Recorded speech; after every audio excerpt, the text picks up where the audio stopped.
So we defined up above here the general state of what's going on with reinforcement learning, the various terms that we need to be aware of as we start to build our deep reinforcement learning algorithm coming up next momentarily. Just need to spend a few more moments here talking about a few terms related to the specific type of deep reinforcement learning algorithm that we're going to build in these live lessons. So let's talk about a few more key terms at a high level. These are going to be these terms down here, the value function, Q-value function, this kind of thing. We don't have time to go into the mathematics in incredible detail here. If you'd like to do that, and I encourage you to do it, I'd recommend you to check out Lecture 14 from Stanford's CS231N, their summer 2017 iteration of that. The class was given by Serena Young, and she used the same kinds of terminologies I use here. So if you want to dive deep into the mathematics, that is a great way to do it. So we're just going to talk about these concepts at a really high level. The value function is the expected cumulative reward. So what's the expected reward that you can get from being in a particular state of the environment? So in this carpool game, for example, if we are in a state where the pole is nicely balanced on top of the middle of the cart, then our expected reward in that situation is pretty high. On the other hand, if we're in a situation where the pole is on a large angle and we're quickly chasing after it, that's the current state of the game, well, then our expected reward in that situation is smaller. So that's where the value function comes in here. So with the value function, we're just taking into consideration our state and the policies, pi, that we take in that state. The Q-value function is one step more complex, because with the Q-value function, we consider both our state as well as a given action. So, same kind of thing in the carpool game. We have our state where we're centered there, the cart is steady, and the pole is well balanced.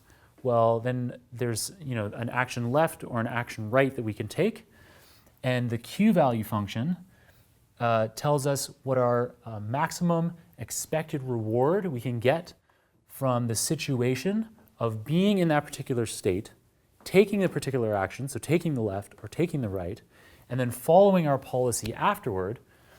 So the Q-value function is the maximum reward in that particular state, given a particular action, and then following our policy.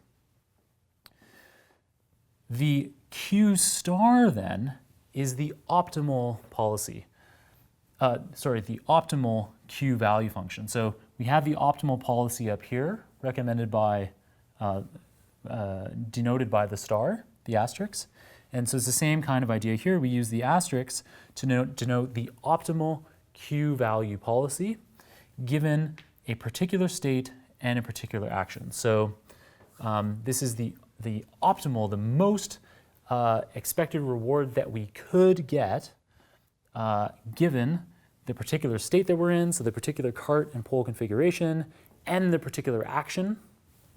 And then following the policy from that point onward, this is the optimal, this is the Q star. Well, what we're going to do to approximate Q star is to use something called a deep Q learning network, DQN. So that's the particular type of deep reinforcement learning agent that we're going to build in these live lessons. And so to define that, we can simply add one more term to our Q function here.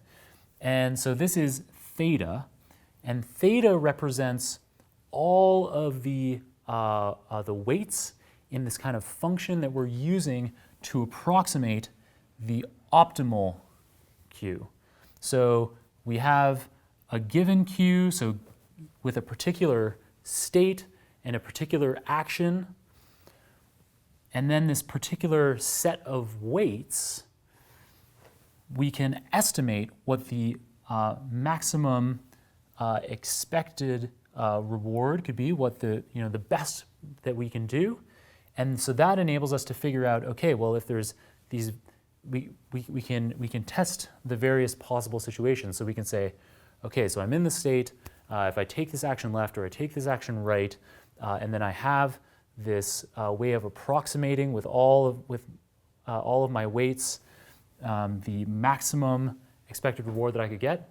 This enables us to take the action that will give us the maximum expected reward. So this theta could actually be any kind of function. It could be a linear regression model or something. The thing that makes this a deep Q learning network is that this theta is a deep neural network. So you build some kind of architecture with TensorFlow or Keras to have a set of weights and biases. In our case, in the deep Q learning network that we're going to build, we're going to use simple dense layers to approximate this equation here. So our theta is going to consist of the weights and biases in the dense layers of this neural network that we're going to build.